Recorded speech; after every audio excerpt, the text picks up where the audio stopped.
Today we're going to be talking about the Critical Alert CommonPath Enterprise platform, and we're going to focus on alarm management, assignments and escalations, and device notifications.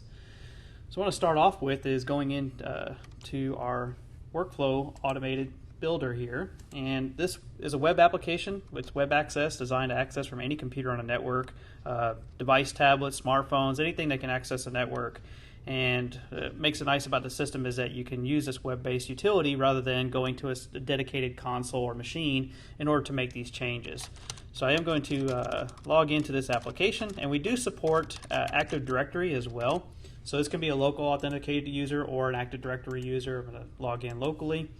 And then from here we can get access. And this is going to be role and security based. So depending on what your role level is will determine what you're going to have access to. And we're going to go into workflow management, and we're going to talk a little bit about alarm management, medical device integration, as well as nurse call events and alarms that may come into the system. And it all starts with building a workflow around these events. Now, we utilize what's called triggers. These triggers are associated with call points, such as nurse call. You can have, bed exit, pillow call, code blue, staff emergency, etc. When we get into medical device information, we get these HL7 feeds that we then map in our database to create what we call these triggers. As an example, we'll be looking at an SPO2 event that I have associated with a patient care device alert as an example. So we have all these triggers, which is mapping of events, be it from nurse call or from medical device or third-party systems that can provide us with data. And then we're going to come in and actually build a workflow. So when we go to our workflow definitions, what we'll focus on today is system workflows, and then we'll use that pulse ox. So I have a pulse ox warning here as an example, and this is going to be getting a feed from Capsule that's going to send me a pulse ox alert, and I'll show that momentarily with the notification. But we'll start with the workflow build. So up here I have my name, pulse ox warning, give a brief description if you wish. Unique thing about our application is you can choose whether you want this workflow to be global or unit specific, and which units do you wish to bring into this. So you can edit and adjust. So I want this workflow based around a specific event to only be associated with this unit or all units. You can control that and choose which ones you want to add. Accept and rejecting is also another feature that we allow on many device platforms. So SpectraLink, with Diversity, Mobile Heartbeat, Patient Safe, all these different applications or devices will, in a lot of cases, allow accept and reject. So we can allow to accept if you want to let somebody know you're on your way, or reject if you choose not to be able to do that. And I'll show you that on device as well. You can adjust your settings on how often you want to send reminders. You can also set a total duration where you just don't want it to exceed any longer than a set time for accept and reject before it automatically escalates. So that trigger I pointed out, patient care device alert, this is where I'm getting the mapping from Capsule in this case and receiving the message string that's going to have that SPO2 message embedded in there. So it starts with this patient care device alert. It's going to stop once I no longer see that, and I get that stop event from whatever the device is or third-party system that we're listening to. And then we do an assignment. Now, assignments are very, very simple and very flexible. You can assign to an individual role. So let's just say if it's an SPO2, maybe rather than a registered nurse, I want to have that go to, say, a respiratory therapist. Just an example. You can choose any role. You can add additional roles. Maybe I want it to not only go to the respiratory therapist, but also the nurse who's assigned to that specific location. And you can choose location. If you have multiple nurses, obviously they may have multiple patients that they're covering. Maybe the therapist is on the entire unit, so I want to have the unit for the therapist rather than the nurse who's going to be assigned specific to that bed in this case. So you can do assignments by roles. You can also do it by group. So I can choose a group notification if I want to send it out to environmental services, transportation, dietary, anything that you can think of within a healthcare system that we can do group notifications, we can associate with that as well. You can also allow all these different features such as waits. So once I've sent it, maybe I want to wait before I send another reminder. Maybe I want to wait before I escalate. So you have a lot of capability to adjust this. But the nice thing is you can drag and drop. So if I want to come over with an event, and let's just say I want to put a wait action in front of it, I can just drag it in. How long do I want to wait before I send this notification out? It can be in minutes, or it can even be in seconds if you wish. So if I want to do this for, say, 7-8 seconds before I wait to send a notification, I can put that in. We also, if I didn't mean to bring it in, I can drag it right back out, and I can bring in a suspend feature. Do I want to wait for the stop event, or do I want to wait for the trigger event? So you can easily drop and drag these individual items. You can move them up and down. So I can move a suspend anywhere in this process tree that we're looking at, where it has all the flow of the event. So once I receive that notification, that event from that device, what do I want to do with it? And that's what allows you to customize this. And again, very user-friendly, drag and drop, which is very unique in this application space. So it's intended to allow the user to manage the system rather than the vendor, in this case Critical Alert. While we certainly can assist and we can certainly manage this, we prefer our clients to manage this on their own. And we design it to be user-friendly and very flexible to allow for that. So if we're, in this case, I'm doing a medical device, and I'll show that event, for a pulse ox, for example. But we also have nurse call events. So maybe I have a bed, I have a Stryker wireless bed, and I want to know what happens when, the Fowler exceeds the 30 degrees. So I can go ahead and bring that up and pull that in here as well. And you can see here it's the same, name, priority, which I didn't talk about that, but the priority is going to be based on the mobile device platform that we're sending this notification to. So certain devices will allow different ringtones for different events, different displays as far as colors and priority on your screen and how you're going to see. So we can map those priorities based on that device as well. So we can show that. So it's another great feature to add in. So with the Fowler, I'm looking for bed A or bed B. I'm looking for a start and stop event. In this case, it's going to the registered nurse, and then it's waiting, and then sends a single reminder. So this is just another example of another event as well. We also do patient workflows. So these are going to be when we're dealing with nurse call systems where a patient wants a pain med, for example. That would be associated with a patient assist high. And we can go through that process. And what's nice about this is when we deal with nurse call systems, and especially when we deploy a Critical Alert nurse call platform, not only can I send out notifications, but I can also turn on lights. So I can turn on, if they're utilizing a Critical Alert nurse call, I can turn on the green light outside to let them know that that is a nurse needed for that location. So you can change your light colors. You can drag and drop this in place as well. So it makes it possible to make all these changes to your workflows to adjust based on whatever that particular need is. So it's a great feature to show that capability with that system. And again, assignments, roles, escalations, etc. So once we come in here and build these workflows, and this is just showing an example of pre-configured workflows, another great feature is, let's just say I'm doing a pulse ox warning, and everything about this workflow I like, but I'm going to bring in a different trigger. I can duplicate this. Now I've got a brand new workflow, right? So I can come in here and call this a pulse ox critical, as an example. And I don't want the medium alert in this case. I'm going to go down to my triggers here, and I'm going to pull in a higher priority trigger. So this will be a high. I can double click that.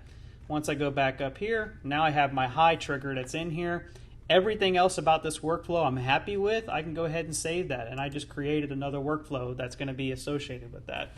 So again, what do I want it to be global? Do I want to have specific units? So I can choose. This is a multi-tenant application, so I can choose between individual facilities if I wish.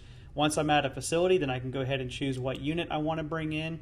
So it's a lot of capability here, and I'm going to have this say just for the med surge only, and I can save that.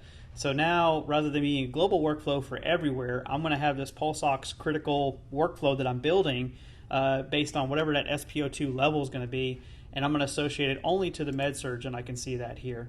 So again, just showing you some of that capability.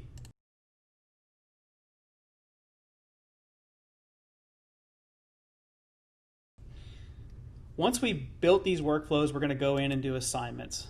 So when we move over to the assignment application, again, this shows the multi-tenant, multi-unit capability here. It's going to default to whatever your primary unit is when you're logging in and making these changes, and you'll have visibility to any other units that you're associated with. So staff that float, that move from unit to unit, they can be able to see more than just their primary unit as they wish. What we'll look at is a current shift today. So if I look at my day shift, you can see here that I have, on the left-hand side, I have my care team that's associated with this particular shift. So it has their name, their role. There's also a numerical value here that represents their caseload or workload. It tells me how many patients that care provider is assigned to. You can actually set up warnings to where if you're running a 7-to-1 and you try to assign 8, it's going to let you know that that's a warning on that. So you can monitor all this information and follow up and keep track of this and make the assignments very easy.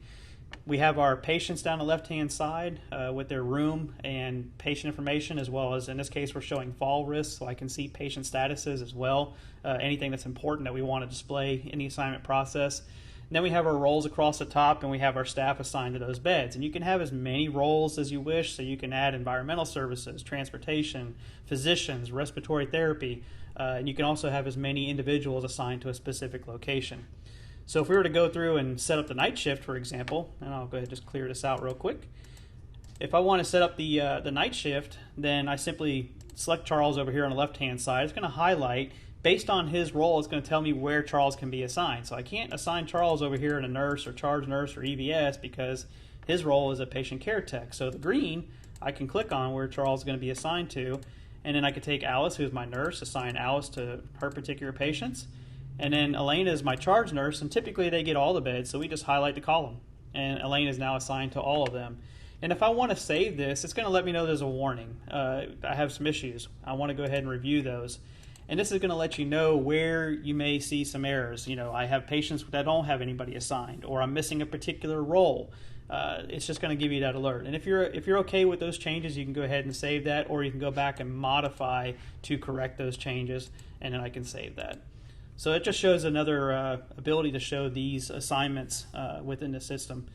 You can also schedule these in advance, so they can be scheduled for a 7-day schedule, and you can auto start them on individual times based on what that shift is set for. So you can definitely do these in advance. Another great thing is if I want to bring in staff, I can go up here and edit, and I go to my staff. Again, multi-tenant, so I can choose different facilities, or if I'm in the same facility, I can choose individual units. So I have a med-surg here, and I want to bring Stella in from med-surg, even though I'm working on a different unit right now. I can go ahead and click on Stella, and she's now added to the list here, and I can save that. So Stella's going to now show up in my list over here on the left-hand side to be added to the shift.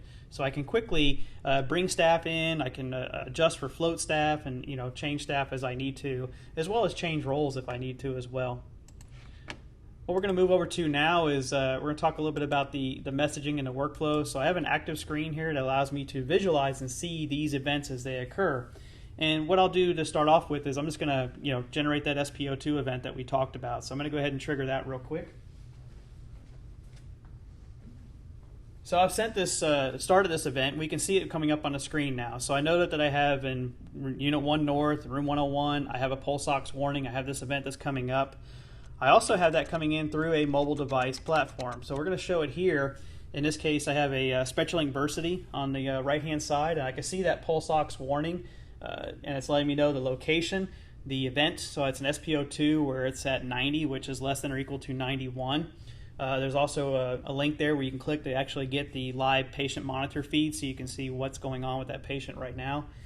And down at the bottom of this, we can see where I can accept, reject, or even call back to the room. So this is going to be mobile device specific, depending on what you're going and how you're going to see it. And we're going to go ahead and do the reject option on this, so I can show that being rejected. And that's going to go to my secondary care provider. So in this case, this might be a nurse buddy or a charge nurse. And on this device on the left here, I'm actually showing our CommonPath Connect application, also running on a SpectraLink Versity. So we can directly interface to the device itself, or we can interface to messaging platforms such as PatientSafe and Volt, as well as here with our CommonPath Connect. So same device, just showing two different methodologies here. And again, we get that contextual data with that detailed event, pulse ox warning, room 101. I know that the patient's a fall risk. I can see the patient information, and I can accept, reject, or call back. And I'm going to go ahead and accept that. So that accept is being sent. I get that information is being stored in the report, so I can get all of this detail as it comes across. And over here we can also see that this staffer has changed. So originally this was Hamal, who was originally notified, but now it's gone to Stella because that's who has accepted it and now being responsible for that. And we're going to go ahead and stop that event. Okay. And then, of course, what we'll see is that that event will automatically clear as it just did. So this will give you the ability to monitor these and go through that.